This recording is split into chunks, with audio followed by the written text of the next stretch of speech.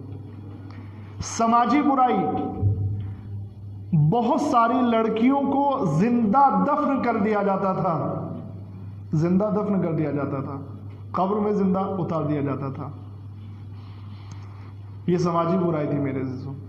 اور اس کے علاوہ کیا کیا خرافات تھے عقیدے میں، عمل میں، بہت زیادہ۔ لہذا اصلاح کی ضرورت تھی۔ پیغمبر نے اصلاح کی۔ کیسے اصلاح کی؟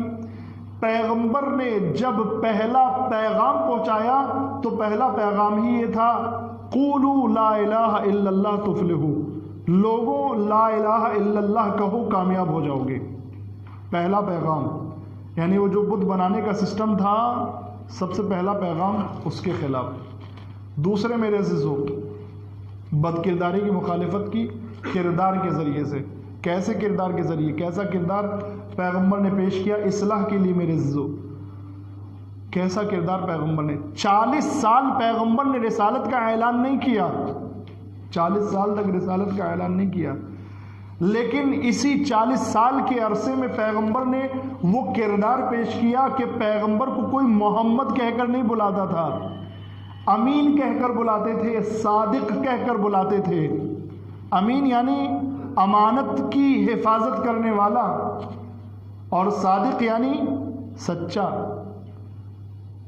یہ کہہ کر بلایا جاتا تھا پیغمبر کو۔ یہاں تک کہ واقعہ حضرات کا سنا ہوا ہے، جب پیغمبر نے اعلان رسالت کرنا چاہا، پہلا پیغام سنانا چاہا تو ڈائریکٹ پیغام نہیں سنایا ہے۔ پہلے پیغمبر نے فرمایا، لوگوں اگر میں یہ کہوں کہ جس پہاڑی پر میں کھڑا ہوں اس کے پیچھے ایک لشکر ہے جو تم پر حملہ کرنے کے لیے آ رہا ہے تو تم کیا کرو گے؟ کفار و مشرکین نے کہا کہ امین صادق، ہم جائیں گے، جانے کے بعد جنگ کی تیاریاں کریں گے۔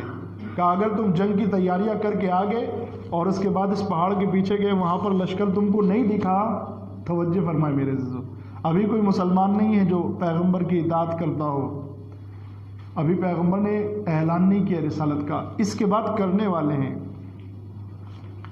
کہا اگر تم کو پہاڑی کے پیچھے لشکر نہیں دکھا تو کیا کرو گے؟ لوگوں نے کہا کہ اگر ہم کو لشکر نہیں دکھا تو ہم سمجھیں گے کہ ہم اندھے ہو گئے ہیں۔ توجہ فرمائیں، ہم یہ سمجھیں گے کہ ہم اندھے ہو گئے، لیکن آپ کی صداقت پر شک نہیں کر سکتے ہیں، یہ نہیں سوچ سکتے کہ آپ نے جھوٹ بولا ہے، ہم سوچیں گے کہ ہم لوگ اندھے ہو گئے۔ یعنی عزیزان محترم، پیغمبر نے ایسا کردار کفار اور مشرکین کے درمیان پیش کیا ہے، یہ صداقت کی مثال ہے۔ امانت میرے عزیزو، امانت داری، پیغمبر کو جو امین کہا جاتا ہے، آپ کو معلوم ہے شب ہجرت پیغمبر تو نکل گئے ہیں مکے سے مدینے کی طرف، مولا کائنات کو بستر پر سلا گئے ہیں اور مولا کائنات سے وصیت کیا کر کے گئے ہیں؟ یا علی، امانتوں کو واپس کر کے عورتوں کو لے کر مدینے آ جانا۔ امانتوں کو واپس کر کے کیا مطلب؟ مکے میں ابھی کوئی مسلمان ہے نہیں، مسلمان سب کے سب ہجرت کر کے جا چکے ہیں، کچھ حبشہ کی طرف اور کچھ مدینے کی طرف، ابھی کوئی مسلمان ہے ہی نہیں، صرف مولا کائنات ہیں اور پیغمبر کے گھر کی عورتیں ہیں۔ پیغمبر کیا کہہ کے گئے ہیں؟ یا علی، امانتوں کو واپس کر کے آ جانا۔ پھر یہ امانتیں کس کی واپس کرنا ہے؟ یہ امانتیں کفار اور مشرکین کی ہیں، انہی لوگوں کی امانتیں ہیں جو پیغمبر کو قتل کرنے کے لیے آئے ہیں۔ توجہ فرمائیں، انہی لوگوں کی امانتیں ہیں۔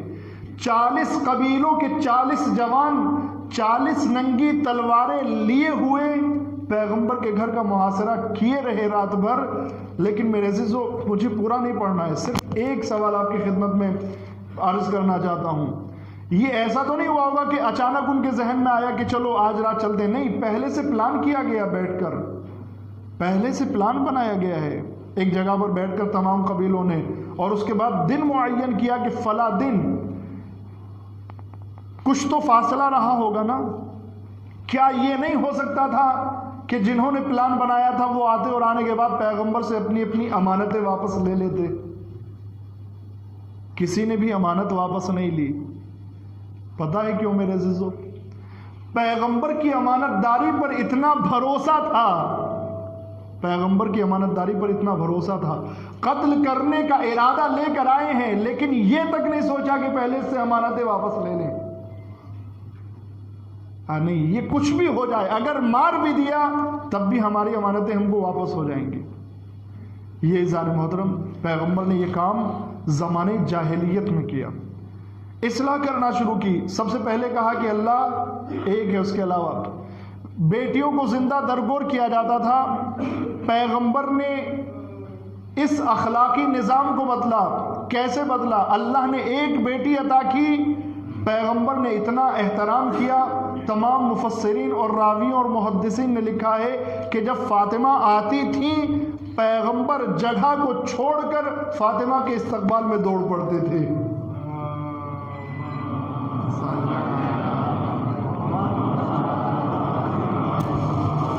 توجہ فرمائے میرے عزیزو، روایت صرف یہ نہیں کہ احترام میں کھڑے ہو جاتے تھے، نہیں، یہ روایت نہیں ہے۔ روایت یہ ہے کہ کھڑے ہو کر فاطمہ کی طرف دوڑ پڑتے تھے، فاطمہ کی طرف دوڑ پڑتے تھے۔ عزیزان محترم، اگر پیغمبر کسی کے احترام کے لیے کھڑا ہو جائے، اس کا مطلب یہ ہے کہ صرف پیغمبر نہیں کھڑے ہیں، بلکہ پوری کائنات احترام کے لیے کھڑی ہے، پوری کائنات احترام کے لیے کھڑی ہے، اس لیے کہ اس کے صدقے میں پوری کائنات خلق ہوئی ہے۔ لہٰذا اس نظام کو بدلا۔ تو پیغمبر نظام کو بدلتے گئے، اصلاح کرتے چلے گئے، لیکن پیغمبر کی آنکھیں بند ہوئیں اور پھر سے فساد ہوا۔ اس کی دلیل آپ کی خدمت میں پیش کرتا ہوں۔ فساد کی دلیل کیا ہے؟ کیسے فساد ہوا؟ درمیان میں 3 خلافتوں کے بعد جب ظاہری طور پر چوتھی خلافت مولا کائنات کو ملی ہے اور مولا کائنات نے اپنی خلافت کے زمانے میں پہلی نماز پڑھائی تو اصحاب نے کیا کہا؟ یا علی آج تو رسول اللہ والی نماز یاد آ گئی ہے. توجہ فرما رہے ہیں؟ رسول اللہ والی نماز یاد آ گئی ہے. یعنی ابھی تک کیا ہو رہا تھا؟ اس طریقے پر نماز نہیں ہو رہی تھی جس طریقے پر رسول اللہ پڑھاتے تھے. تو پھر اصلاح کی ضرورت تھی یا نہیں تھی؟ اصلاح کی ضرورت تھی کہ نہیں تھی؟ تھی میرے عزیزو. مولا کائنات کے زمانے میں بھی تھی. یہاں تک کہ مولا کائنات فرماتے ہیں کہ خلافت میرے گلے کی ہڈی بن گئی ہے، ایسی ہڈی بن گئی ہے کہ اس کو نہ نگل سکتا ہوں نہ اگل سکتا ہوں. یعنی بہت سخت مسئلہ تھا، اس لیے کہ دین کو اتنا برباد کر دیا گیا تھا، دین میں اتنی خرافات آ گئی تھی. پیغمبر اور مولا کائنات کے زمانے کے درمیان میں اتنی خرافات آ گئی تھی. مولا کائنات خلافت پر بیٹھنے کے بعد فرماتے ہیں کہ سنت کی مثال بدعتوں کے درمیان ایسے ہے جیسے آٹے میں نمک. توجہ فرمائیں، مولا کائنات فرماتے ہیں سنت کی مثال بدعتوں میں ایسے ہے جیسے آٹے میں نمک. یعنی آٹے کے برابر بدعتیں اور نمک کے برابر سنتیں. مولا کائنات فرماتے ہیں کہ ان کو الگ کرنا آسان نہیں ہے. نمک کو آٹے میں ملانے کے بعد نمک کو جدا کرنا آسان ہے؟ نہیں. مولا کائنات فرماتے ہیں کہ نہیں، ان کو جدا کرنا آسان نہیں ہے، معاملہ بہت زیادہ گڑبڑ ہو گیا ہے. اب عزیزان محترم میں آج آپ کی خدمت میں اپنے جوانوں کی خدمت میں عرض کر رہا ہوں، ہوشیار رہیں، بیدار رہیں، جاگتے رہیں، بہت بصیرت اور ہوشیاری سے کام لیں. جب مولا کائنات، جب پیغمبر کی وفات اور مولا کائنات کے تخت خلافت پر بیٹھنے کے درمیان میں جو کہ صرف ایک 22 سے 23 سال کا زمانہ ہے، بدعتیں اتنی زیادہ آ گئی ہیں، خرافات اتنی زیادہ آ گئی ہیں کہ مولا کائنات جیسی ذات یہ کہہ رہی ہے کہ سنت آٹے میں نمک کی طرح نظر آ رہی ہے. آج تو 1400 سال کا فاصلہ ہو گیا ہے، 1400 سال کا فاصلہ ہو گیا میرے سے. کتنی بدعتیں ہمارے درمیان ہو سکتی ہیں، کتنی خرافات ہمارے درمیان ہو سکتی ہیں. لہذا میرے عزیزو اصلی دین کو تلاش کرنے کی کوشش کریں. یہاں پر آپ کی خدمت میں ایک بات عرض کر دوں اپنے جوانوں کے لیے. جب امام زمانہ عجل اللہ تعالی فرجہ الشریف ظہور فرمائیں گے،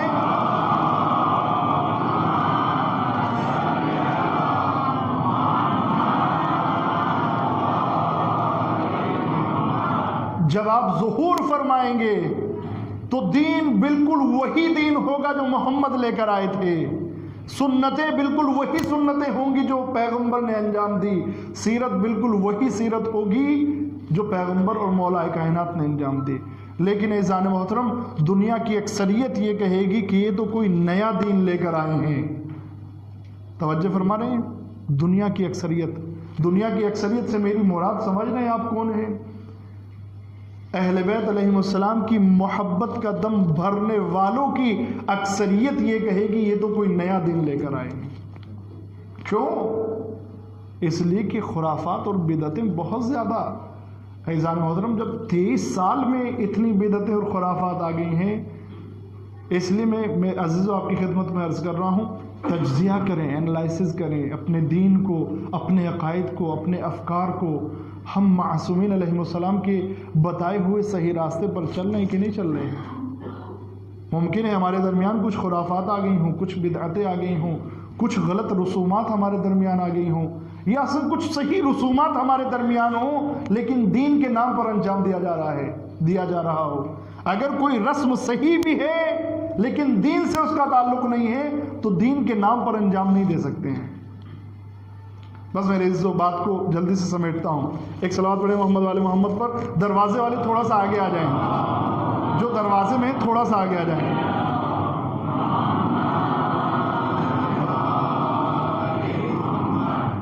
اعزان محترم مولا کائنات کے زمانے میں یہ حال ہے. اب آپ مجھے بتائیں اصلاح کی ضرورت ہے یا نہیں ہے؟ لیکن میرے عزیزو مولا کائنات 4.5 سال حکومت کی، ساری اصلاحات ہو گئی؟ نہیں ہوئی. کیوں؟ اس لیے کہ لوگ آمادہ نہیں تھے، وقت زیادہ نہیں تھا. اتنا نہ وقت تھا اور نہ لوگ آمادہ تھے. ممکن ہے آپ میں سے کوئی کہے جناب آپ یہ کیا کر رہے ہیں، مولا کائنات جو ہے وہ اصلاحات نہیں کر پائے. نہیں، اصل مولا کائنات کا مسئلہ نہیں ہے، لوگوں نے قبول نہیں کیا، لوگوں نے قبول نہیں کیا. اگر اصلاحات ہو گئی ہوتی اور معاشرہ سدھر گیا ہوتا تو پھر مولا کائنات کی شہادت کیسے واقع ہوتی؟ مولا کائنات شہید ہو سکتے تھے اگر معاشرہ سدھر گیا ہوتا. اصل اسلامی معاشرہ اگر سدھر جاتا، صرف اسلامی معاشرہ، باقی کسی اور معاشرے کی بات نہیں کر رہا ہوں، اگر اسلامی معاشرہ بھی سدھر گیا ہوتا تو اس طریقے سے مولا کائنات کی شہادت واقع نہیں ہوتی. کس نے شہید کیا مولا کائنات کو؟ الگ سے کچھ لوگ آئے تھے، جنات آئے تھے، شیاطین آئے تھے؟ نہیں، یہ وہ لوگ ہیں جنہوں نے مولا کائنات کو شہید کیا ہے جو جنگ صفین میں مولا کائنات کے ساتھ تھے، جنگ صفین میں مولا کائنات کے ساتھ تھے. دھوکہ کیسے کھایا؟ جب معاویہ کی طرف سے عمرو عاص کے کہنے پر ان کے لشکر کی طرف سے قرآن کو نیزوں پر بلند کیا گیا، قرآن کی کچھ آیتوں کو نیزوں پر بلند کیا گیا، کچھ سوروں کو نیزوں پر بلند کیا گیا، تو انہی لوگوں نے مولا کائنات سے کہا یا علی جنگ روک لیجئے، ہم قرآن سے جنگ نہیں کریں گے، ہم قرآن سے جنگ نہیں کریں گے. میرے عزیزو، یہ دشمن کا حربہ ہے، دشمن کا حربہ ہے. کبھی قرآن کے نام پر بہکائے گا، کبھی معصومین کے نام پر بہکائے گا، کبھی اللہ کے نام پر بہکائے گا، دینی مقدسات کے نام پر جوانوں کے جذبات کا غلط استعمال کرے گا.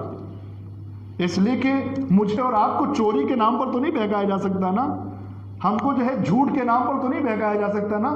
دینی مقدسات کے ذریعے سے ہمارے جذبات کو پامال کے، ہمارے جذبات سے غلط فائدہ اٹھایا جائے گا.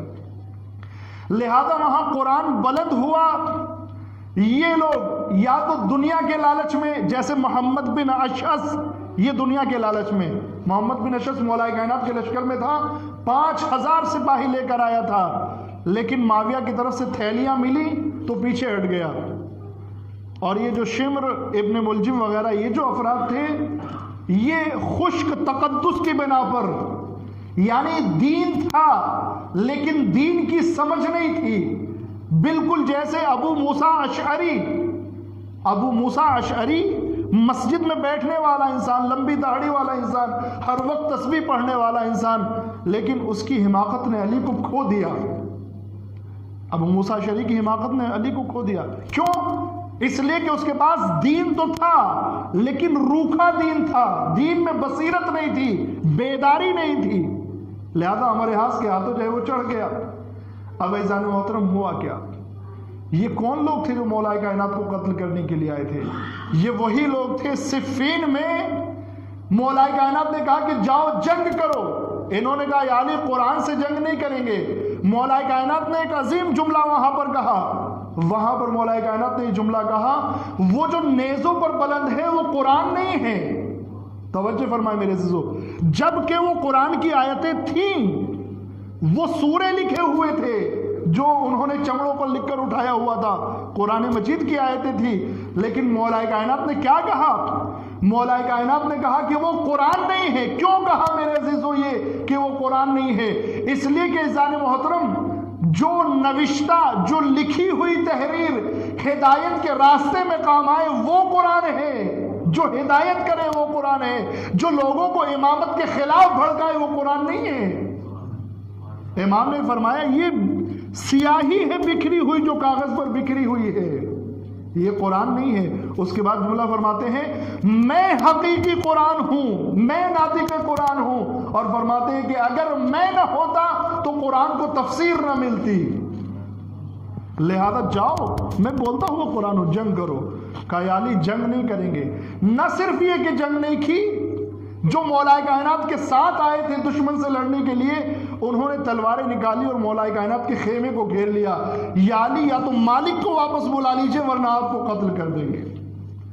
یہ کیسی معرفت تھی، یہ کیسا دین تھا، یہ کیسی سمجھ تھی میرے عزیزو، یہ کیسی سمجھ تھی.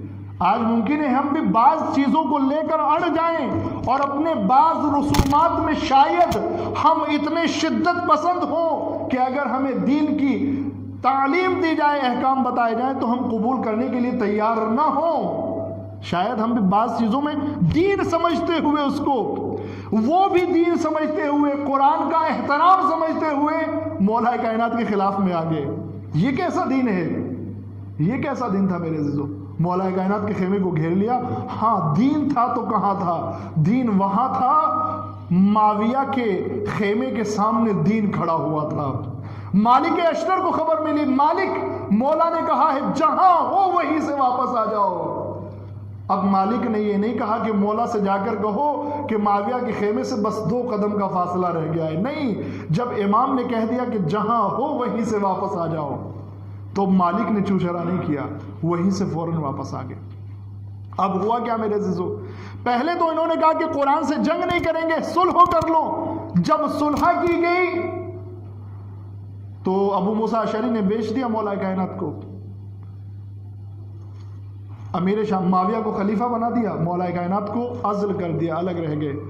اب یہی لوگ جو کہہ رہے تھے کہ ہم قرآن سے جنگ نہیں کریں گے، جس میں عبد الرحمن ابن ملجم، شمر ملعون وغیرہ شامل ہیں، یہی لوگ کہنے لگے یا علی ہم صلح نہیں کریں گے، ہم معاویہ سے صلح نہیں کریں گے، جنگ کیجئے۔ مولا کائنات نے کہا کہ نہیں، اب میں نے پیمان باندھ لیا ہے، اب میں نے وعدہ کر لیا ہے، اب میں جنگ نہیں کروں گا۔ یعنی عزیزان محترم یہ کیسا دین ہے؟ آپ اپنی مرضی سے امام کو چلانا چاہتے ہیں۔ تو میرے عزیزو بتائیے اصلاح کی ضرورت تھی یا نہیں تھی؟ اصلاح کی ضرورت تھی۔ پھر جب مولا کائنات نے جنگ کرنے سے انکار کر دیا تو یہی لوگ مل کر اکٹھے ہو کر مولا کائنات کے مقابل میں آئے، جنگ نہروان میں مولا کائنات سے جنگ کی، اور جب وہاں پر بھی مولا کائنات کو شکست نہیں دے سکے تو پھر پلان بنایا گیا کہ مولا کائنات کو قتل کر دیا جائے، اور نماز کی حالت میں مولا کائنات کو قتل کر دیا۔ اصلاحات نہیں ہو پائیں، رہ گئی۔ 4.5 سال میں جتنی ممکن تھی مولا کائنات نے کام کیا۔ اس کے بعد امام حسن کے ساتھ کیا حال کیا کوفے والوں نے؟ پیروں کے نیچے سے مسلح کھینچا۔ اب عزیزان محترم زمانہ بہت پرآشوب تھا، ابھی تک جو خلافتیں گزری تھیں انہوں نے پھر بھی تھوڑی رعایت کی تھی، تھوڑا خیال کیا تھا دین اسلام کا، لیکن جب یزید ملعون آیا تو صاف صاف منبر رسول پر بیٹھ کر نعوذ باللہ شراب پیتا تھا، بندروں سے کھیلتا تھا، جوا کھیلتا تھا۔ یزید ملعون وہ شخصیت اور ایسی اس طرح کی پلید انسان تھا کہ اس کو محرم اور نامحرم میں فرق نہیں تھا۔ تو میرے عزیزو یہاں پر صرف اسلام کے اقدار نہیں بلکہ انسانیت کے اقدار پامال ہو رہے تھے۔ اسلام دم نہیں توڑ رہا تھا بلکہ انسانیت دم توڑ رہی تھی۔ یہاں پر ضرورت تھی کہ کوئی اصلاح کرے۔ امام نے فرمایا کہ میں نانا کی امت کی اصلاح کے لیے جا رہا ہوں۔ اب عزیزان محترم اصلاح کی ضرورت تو تھی، لیکن میں آپ کی خدمت میں بس ایک جملہ عرض کر کے مجلس کو تمام کرتا ہوں۔ امام حسین نے قیام کیا مدینے میں، مدینے سے نکلے مکہ آئے، مکے سے نکلنے کے بعد کربلا پہنچے، اس کے بعد شہادت واقع ہو گئی۔ یہ بتائیے اصلاح ہوئی کہ نہیں ہوئی؟ اصلاح ہوئی کہ نہیں ہوئی؟ ہاں میرے عزیزو اصلاح ہوئی، اور ابھی اصلاح جاری ہے۔ اس وقت کیا اصلاح ہوئی؟ اس وقت اصلاح یہ ہوئی، برائیاں تو ہو رہی تھیں، ظلم تو ہو رہا تھا، انسانیت کو پامال کیا جا رہا تھا، دین کو پامال کیا جا رہا تھا، محرم اور نامحرم کے فرقوں کو مٹایا جا رہا تھا، لیکن اس کے خلاف کوئی بھی آواز اٹھانے کی ہمت نہیں کرتا تھا۔ امام حسین کے قیام نے جو اصلاح پیدا کی امت کے درمیان وہ یہ کہ لوگوں کو ظلم کے خلاف آواز اٹھانا سکھایا، لوگوں کو باطل کے خلاف آواز اٹھانا سکھایا، لوگوں کو جرائم کے خلاف آواز اٹھانا سکھایا۔ یہ اصلاح کی میرے عزیزو۔ لہذا میرے عزیزو امام حسین علیہ السلام کا مقصد اصلاح کرنا ہے۔ اگر ہم سچے حسینی ہیں تو ہمیں دیکھنا چاہیے کہ ہمارے اطراف میں برائیاں تو نہیں ہیں، ہمارے اطراف میں ظلم تو نہیں ہے، ہمارے اطراف میں خرابیاں تو نہیں ہیں، ہمارے اطراف میں حقوق تو پامال نہیں ہو رہے ہیں، ہمارے اطراف میں انسانیت کی دھجیاں تو نہیں اڑائی جا رہی ہیں۔ اگر ایسا کیا جا رہا ہے تو ایک حسینی ہونے کے ناطے ہم سب کی ذمہ داری ہے کہ مقصد حسین پر چلتے ہوئے اصلاح کریں۔ یہ عزیزان محترم امام حسین کا مقصد یہ ہے، مجلسوں کا مقصد بھی یہی ہونا چاہیے، اصلاح، امت کی اصلاح۔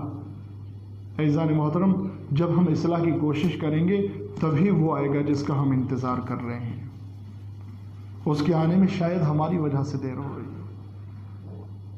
اور میرے عزیزوں آپ ذرا سوچیں تو صحیح، کبھی فکر کریں، غور کریں کہ حسین جو مقصد لے کر چلے ہیں اس مقصد کے لیے ہم نے کبھی کچھ قربان کیا ہے؟ کچھ قربانی دی ہے ہم نے اس مقصد کے لیے؟ کبھی کچھ کھویا ہے؟ کبھی کچھ داؤ پر لگایا اس مقصد کے لیے؟ سوچیں میرے عزیزو، کبھی اس کے بارے میں غور و فکر کریں، اصل مقصد کیا تھا امام حسین کے لیے، اس کے لیے ہم نے کیا کیا ہے؟ ہماری جو فکریں ہیں میرے عزیزو، میں یہاں کی بات نہیں کر رہا ہوں، عام طور پر جو ہماری فکریں ہیں وہ ہماری مجلس اچھی ہو جائے، ہمارے یہاں کھانا اچھا ہو جائے، ہمارا جلوس اچھا ہو جائے، ہمارا جو ہے وہ خطیب اچھی مجلس پڑھے، دوسری جگہ کے خطیب سے اچھا رہے. یہاں کی بات نہیں کر رہا ہوں، یہاں پہ تو یہی ہے جو بھی کچھ ہے، اس کو اوڑھ لیں یا بچھا لیں، ایک ہی جگہ ہے، اور مومنین ماشاءاللہ سمجھدار ہیں. لیکن عزیزان محترم، باقی جگہوں پر، اکثر جگہوں پر یہی حالات ہیں. کھانے کی فکر ہے، کھانا برابر ہوگا کہ نہیں، اچھا ہوگا کہ نہیں، مجلس اچھی ہوگی کہ نہیں، خطیب اچھی مجلس پڑھے گا یا نہیں، دوسری جگہ سے ہماری مجلس کی زیادہ تعریف ہوگی یا نہیں، جلوس اچھا ہوگا یا نہیں، ہر چیز کی فکر ہے. لیکن اس بیچ میں حسین کی اور حسین کے مقصد کی فکر نہیں ہے ہم کو. اس بیچ میں ہم اس کو بھول گئے جس کے لیے مجلس کر رہے ہیں، اس کے مقصد کو بھول گئے. حسین کی فکر امت کی اصلاح کی ہے. اگر معاشرے میں کسی بھی طرح کا، چاہے میرے گھر میں، میری ذات میں، میرے اطراف میں کوئی بھی اگر فساد ہے، سب سے پہلے اپنے سے شروع کروں. اگر میری ذات میں کوئی فساد ہے تو اگر ایک انسان ہونے کے ناطے بھی نہیں تو کم سے کم عزادار ہونے کے ناطے میری ذمہ داری ہے پہلے اپنی اصلاح کروں، پھر اپنے گھر کی اصلاح کروں، پھر معاشرے کی اصلاح کروں. یہ مقصد حسین ہے. ہم کیا دے سکتے ہیں اس مقصد کے لیے؟ سوچیں. کربلا والوں نے سب کچھ دے دیا اس مقصد کے لیے. زینب نے اپنے بیٹے قربان کر دیے اس مقصد کے لیے. اس مقصد کے لیے زینب نے بیٹے قربان کر دیے. اور میرے عزیزو، کس طرح سے آپ اندازہ لگائیں، بیٹوں کو تیار کیا جا رہا ہے. رات بھر مائیں اپنے بچوں کو تیار کر رہی ہیں، بیٹا کل دیکھو حسین پر قربان ہونے میں ذرہ برابر دیری نہ کرنا، ڈرنا نہیں، موت سے گھبرانا نہیں. تمام بیویاں تیار کر رہی ہیں. جب انصار و شہید ہو چکے اقربا کی باری آئی، رشتہ داروں کی باری آئی، اون و محمد بھی آئے. آنے کے بعد کہتے ماموں جان ہم کو مرنے کی اجازت دے دیجئے. اللہ اکبر. امام نے فرمایا اے اون و محمد، کیا کوئی ماموں اپنے بھانجوں کو مرنے کے لیے بھیجتا ہے؟ کیا کوئی ماموں اپنے بھانجوں کو مرنے کے لیے بھیجتا ہے؟ اللہ اکبر. بچے اون و محمد واپس آ گئے. جناب زینب نے پوچھا کیا ہوا؟ اماں جان ماموں ہم کو اجازت نہیں دیتے ہیں. جناب زینب نے دونوں سے کہا میرے بیٹھو جاؤ اور کسی بھی طرح اپنے آقا سے اجازت لو، دیکھو خیموں میں واپس نہ آنا. اللہ اکبر. میرے عزیزو، کہتی ہیں اب خیموں میں واپس نہ آنا. بچے خیمے سے باہر نکلے. جو امام حسین ہے، امام فرماتے ہیں تم تو میری بہن کی امانت ہو، میں تم کو کیسے اجازت دوں. ایک مرتبہ جناب زینب نے امام حسین سے خطاب کیا، میرے بھائی مجھے ایک بات بتا دو، اگر قیامت کے دن ماں فاطمہ نے پوچھ لیا زینب میرا حسین پیارا تھا یا اون محمد پیارے تھے، اللہ اکبر، حسین میں کیا جواب دوں گی؟ ہاں عزیزو، اون محمد کو اجازت ملی. دونوں بچے میدان میں آئے. روایت بتاتی ہے کہ بچے جنگ کرتے کرتے، اون محمد جنگ کرتے کرتے بہت دور نکل گئے، بہت دور نکل گئے. فضا خیمے کے دروازے پر کھڑی ہیں، ساری خبریں جناب زینب کو دے رہی ہیں، اور کوئی میدان میں کھڑا ہوا ہے جو کسی کو خبر دے رہا ہے، اور کوئی خیموں کے نزدیک ہے جو جناب فضا اور دوسرے لوگوں کو بتاتا ہے. فضا کو بھی خبر مل جاتی ہے. اللہ اکبر. ایک مرتبہ فضا نے خبر دی، شہزادی زینب آپ کے بچے بہت دور نکل گئے، نظر نہیں آ رہے ہیں. کہا کدھر گئے میرے بچے؟ کہا آپ کے بچے جنگ کرتے کرتے نہر کی طرف چلے گئے ہیں. تھوڑی دیر بعد خبر آئی شہزادی فضا مبارک ہو، بچے نہر پر پہنچ گئے، بچوں نے نہر پر قبضہ کر لیا ہے. اللہ اکبر. اتنا سننا تھا. ایک مرتبہ جناب زینب نے کہا اماں فضا یہ کیسی مبارک بات ہے، ارے اللہ سے دعا کرو کہیں میرے بچے پانی نہ پی لیں. اللہ اکبر. ادھر دونوں بچوں کی عجیب کیفیت ہے. بچے ایک دوسرے سے کہتے ہیں، اون محمد سے کہتے بھائی اگر مشق سکینہ لے آئے ہوتے اگر مشق سکینہ لے آئے ہوتے تو مشق کو بھر لیا ہوتا۔ ہاں عزیزو، دشمن نے منصوبہ بنایا، دونوں بھائیوں کے درمیان جدائی ڈالی اور دونوں بھائیوں کو لشکر نے گھیر لیا، اور اب جو تیر تلوار اور نیزے چلے ہیں ان سے گھوڑے پر نصب لا گیا، آواز دی السلام علیکہ یا ابا عبداللہ، اے امام جان ہمارا آخری سلام قبول کیجئے، مدد کے لیے آئیے۔ امام حسین حضرت عباس دوڑے ہوئے میدان میں پہنچے، دیکھا دونوں بچے کچھ فاصلے پر پڑے ہوئے ہیں، ایک بچہ رخصت ہو گیا ہے، دنیا سے چلا گیا ہے، ایک بچے کی جان میں جان باقی ہے، ظاہراً اون کی جان میں جان باقی ہے۔ ایک مرتبہ جب امام قریب آئے، کیا دیکھا اون و محمد شاید کچھ کہنا چاہتے ہیں، اون کچھ کہنا چاہتے ہیں، اون نے اشارہ کیا، امام کان قریب لے کر آئے، اور قریب لانے کے بعد امام نے سنا اون کہہ رہے تھے آقا اگر میں خیموں تک زندہ نہ پہنچا تو اماں جان سے کہہ دیجیے گا اے زینب تیرے بچے دریا پر گئے تو تھے لیکن پانی نہیں پیا تھا۔ امام جان اماں کو بتانا ہم نہر پر آئے تھے لیکن پانی نہیں پیا تھا۔ اللہ اکبر میرے عزیز و حسین و عباس نے بچوں کو اٹھایا، خیموں کی طرف لے کر آئے۔ جب بھی کوئی لاشا آتا تھا نا میرے عزیزوں، ابھی بھی اون کی جان میں جان، بعض روایت میں کہ خیموں تک آنے کے بعد بھی اون کی جان میں جان باقی ہے۔ دستور یہ تھا میرے عزیزو، دستور کیا، یہ فطرت ہے، جیسے کوئی لاشا آتا تھا تمام بیویاں آ جاتی تھی، زینب بھی آتی تھی اور آنے کے بعد پرسہ دیتی تھی، آنے کے بعد شہید کے لیے دعا کرتی تھی۔ لیکن میرے عزیزو جب اون و محمد آئے، حسین نے دیکھا بیویاں تو آئی ہیں لیکن زینب نہیں ہے۔ اماں فضہ زینب کہاں ہے؟ کہا زینب خیمے میں ہے۔ خیمے میں کیا دیکھا؟ زینب سجدے پروردگار میں پڑی ہوئی ہے، فرما رہی ہے ربنا تقبل منی القلیل، اے پروردگار اس چھوٹی سی قربانی کو قبول کر لے، اور اس کے بعد فرما رہی ہے شکرن شکرا، اے پروردگار تیرا شکر ہے۔ عزیز و زینب کو حسین لے کر آئے، زینب آئی، روایت کہتی ہے کہ اون کی جان میں جان باقی ہے۔ ایک مرتبہ اماں کی طرف اشارہ کیا، اماں کچھ کہنا چاہتا ہوں۔ زینب قریب آئی اور نے کہا حل وفیت حق امی، اے اماں جان کیا میں نے آپ کا وعدہ وفا کر دیا ہے؟ آپ سے جو وعدہ کیا تھا وہ پورا ہو گیا؟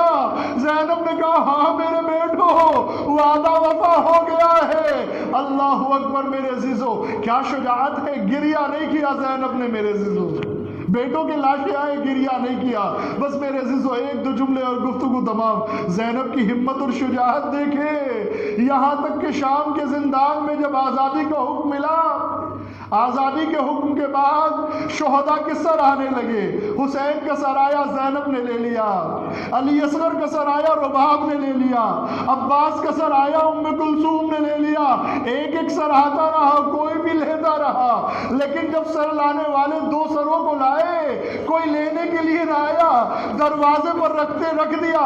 جب دروازے پر رکھ کر چلے گئے، شام کی عورتیں جو پرسہ لینے کے لیے آئی تھی ایک مرتبہ پوچھتی ہے اے بیویوں کیا ان بچوں کی ماں اس دنیا میں نہیں ہے؟